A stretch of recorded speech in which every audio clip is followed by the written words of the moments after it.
What's going on, nerds and nerdettes? It is Darth. We are back in Queen's Blade Limit Break on one of my several days off over the next couple of days, which I really needed. I am exhausted.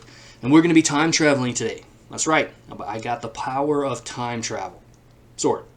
We're going to go back a long time ago. We're going to go back to like the early 2023s. We're going to go back to January of this year. I know.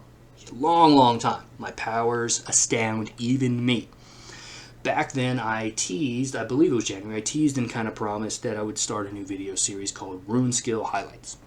Have not been able to do that for one reason or another. We're not gonna rehash the various things, but life and or the game itself have kind of distracted me from that. So we are gonna circle back and start that series today. We're gonna start off by highlighting the Rune Skill Speed.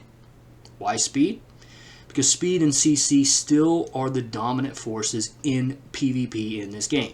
Actually, it doesn't matter what game it is, generally in a game like this, Raid Shadow Legends or otherwise, speed and CC are generally the king. It's no different in here. Now, I'm not saying that speed isn't important in PvE, but it's less of a factor and noticeable, and we'll touch on that as we kind of go through this. I'm going to touch on what the Rune Skill is, what it does for you, how it affects your warrior or your team, give you my thoughts and opinions on it, and keep in mind, these are my thoughts, these are my opinions. I will always try to qualify the statement to the best of my ability, and you are always entitled to disagree. That's your right. So, without further ado, let's just jump right into it. Let's stick on task, let's highlight the Rune Skill. I'm not going to tell you how to obtain runes, I'm not going to go through the side factors of various things. We're going to stay on target here. Go into the rune. Click on the magnifying glass. Now, most people in terms of quality are going to be right here in terms of rune skills. And even this is an investment.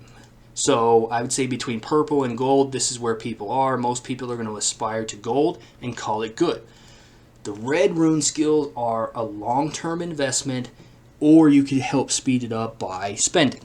Now, again, I'm not going to go into how long it actually takes to do something like that because that's an involved story. So, as far as a rune skill, it's actually called Advanced Agility. Now, it gives you varying degrees of a % increase to your speed as well as a flat stat increase. Not sure why, honestly. They actually have no need to increase the base attribute like that. All they need is the %. They probably should have just increased this by another couple of % and called it good. There's absolutely no reason to have a % and a flat stat. We'll see that here in just a second, but that's it, guys. That is the rune skill. It's going to increase your speed by a % and a flat stat. Now, how is it calculated? How does it affect turn order? Because those are the important questions here. How does it affect PvE and PvP? We'll cover that next because it's very simple. There's nothing to this rune. The rune just gets more powerful as you go up. Some runes, while they do increase in power, will modify or add additional things to the particular rune. Okay, you got 15% and 30 here. If you manage to get the super upgraded ability, it jumps to 21% and 40. So let's go talk about some things here. How does this affect your stat? How does it increase? How is it calculated? This is important, and I've talked about this in many videos, and I will continue to refer to it. You have to go to your index. You have to understand base attribute stats. Let's just go take Pirate. It's determined by your level at any given time because you get a small stat increase to your base attributes. Your base attributes are right here: attack, HP, defense, and speed. There you go. At 12 star, you have a certain base attribute depending upon whatever your level you are. At max level 310, these are your base attribute stats. Most people are not going to invest the money or time to upgrade to 12, so for argument's sake, we'll go to 11. Here's your base attribute stats at 11.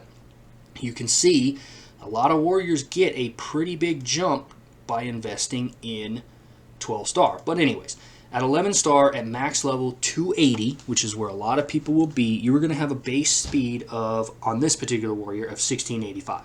So what it's going to do is it's going to add that 30 or 40 base stat to this number right here. And then it's going to take this number right here. It's actually going to take 21% of this number, that's right, and it's going to add it here. It's going to increase this by 21%. Everything in here is additive, it's not multiplicative. Now, there is one caveat here. Every warrior has in their second slot here, skill slot, they have a passive that generally increases things from attack, HP, crit rate, a plethora of things, including speed. Now, I should have looked this up. I should have went through the warriors before I started this video. Most are going to get a flat stat increase on here. But some warriors are going to get a percent increase, which is extremely powerful. So anytime you have an increase, let's say it's 30 or 40, it's going to increase it by a percent only if it says increases speed by a percent. If it doesn't, and there's just a flat stat here, you don't have to worry about that in particular. But that's how it's calculated, on the base attribute stats of whatever your level is at the time. Keep in mind, the actual level cap in the game is 500. So if somebody has a higher level than you, let's say you're 280, you didn't invest in 5 12-star warriors, and you're not, sometimes you'll see people in here with levels of 350, 450, things like that. All that means is that they're going to have a higher natural base attribute stat than you. That's right. Their speed is going to be naturally higher than yours just because they're a higher level. That's just how it works. You get a small bump in your level from, you get a small bump to your base attributes depending upon your level. So if you're invested in 12-star warriors, they're going to have a natural speed. Does that mean that your speed is going to be higher than your opponent, or they're going to have a higher speed than you? Not necessarily. There are other ways to increase your speed, guys. Jewels, blessings. One of the best ways, honestly, and it's still an investment, is blossoms. There are a number of ways to increase your speed, but rune skills is one of them. So let's talk about turn order. How is turn order dictated?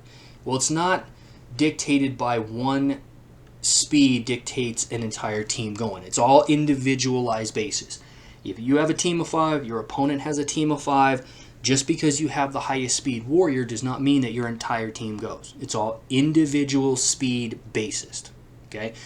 If 2 of my warriors have a highest speed of both teams, they're going to go first. And then if your enemy has the next 2 highest speed, those 2 enemies are going to go. It's dictated by the speed of the individual warrior, regardless. All you have to do to test that is go into any content, and you will start to notice that you go, one of your warriors goes, and then maybe the team enemy goes. There are exceptions to that, and that is follow-up, barrage, counterattack, and things like that. It looks like maybe your team is going first. It may or may not be. Turn order is dictated by speed on an individual basis. You and your team will mix throughout the turn until everybody's had their turn, unless you have been skipped. Skip generally occurs when you have a CC. Now, how does that affect PvP and PvE? Well, most of us see it in PvE because people stack enormous amounts of speed on their fish to try to go first. They're trying to get that CC effect to go off. It's extremely powerful right now in PvP. There is a warrior, just as a caveat, just to let you know, there is a warrior that is a proper counter to Sakine. Not guaranteed, but she is actually better than Vesper, in my opinion. Won't talk about that too much here, but speed is king when it comes to serious competition. PvE, it's less noticeable. Talk about that more here in a second. So would I recommend speed for PvP? No, I would not. Look, speed in PvP, as far as this rune skill, is for serious competitors. I mean, people who are spending massive amounts of money to get their blossoms and various other things up, where they know the warriors, they know how it works. You are not going to compete with serious players in PvP here unless you are spending money and investing money in the proper areas. It's not just this rune skill. Just because you have this rune skill doesn't mean you're going to be effective at PvP. Bottom line.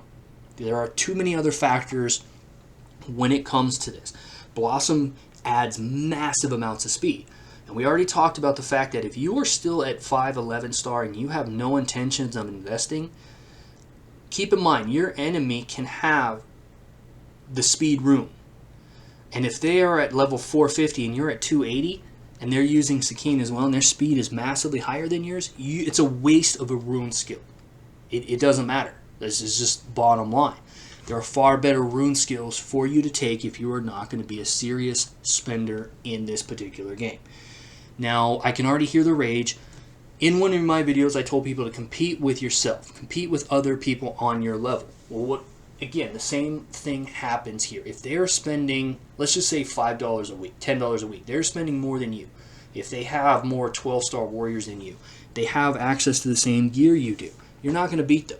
There are far better rune skills out there that you can have fun with. I'm talking about pure events purify. I'm talking about reflect attack. I'm talking about increase attack. I'm talking about heal down. Things like that that you can actually have more fun with. I'm not saying that it's not the best, one of the best runes you can have, but unless you're competing on a certain level, it is not the best rune for you, even in PvP. What about PvE? If you are in your tower, you will notice that what I'm saying about level, even your enemies start to out-level you, meaning that if you're at 280, they're a higher level than you, they could theoretically have a higher base attribute stat, because it does actually affect these warriors. They have a higher speed than you. Does that mean you're going to lose in PvE? Not in tower, not in normal tower until you just get outpowered. It's more noticeable in the specific attributes. When you start getting up to 867, you'll start to notice that speed isn't going to help you there. You're just getting massively outpowered, or you're getting massively out-healed by B. Sigwy and the other healers on the team. It's technically you're supposed to be adjusting to the team you're facing, heal down and things like that. No, I would not recommend speed for PvE either. There are far better runes that you can have fun with that help you outpower your opponent. I'm talking about increase attack. I'm talking about advanced purify. Monster takedown. There's a heavy CC boss in this lady here. Advanced purify is going to be one of your best friends there, no matter what anybody tells you. If you're a serious competitor, I would strongly recommend going with speed. But if you're a serious competitor, you already know that. You already know what warriors you need and want for PvP. I'm not saying speed doesn't help you out in PvE, because Sakine the fish is a massive help in a lot of content that involves more than a single target boss. Multi-teams, I'm talking about towers, I'm talking about things like that. I'm talking about the Voyage, the high-level Wilds gamble. She helps you out in all attributes there. Speed is just a bonus, but I think there are far better rune skills. We'll talk about that more as we start to highlight those. Let me know what you guys think. We talked about speed. It just increases your base attribute stats, and it continues to benefit you as you go up in level, because you get a small bump every time you go up in level. Dictates your turn order. It helps out CC or get out debuffs in PvP content, PvE content. But just because you can out debuff or get your debuffs and buffs out first doesn't mean you're also going to win the battle. Let me know what you guys see when it comes to speed. Do you agree with speed outside of being serious competitors? Do you agree with taking this skill in PvE content? What do you guys think? Let me know what you guys would like to see highlighted in the next one. That's my thoughts on speed. That's the rune. Let me know what you thought of the video. See you in the next one.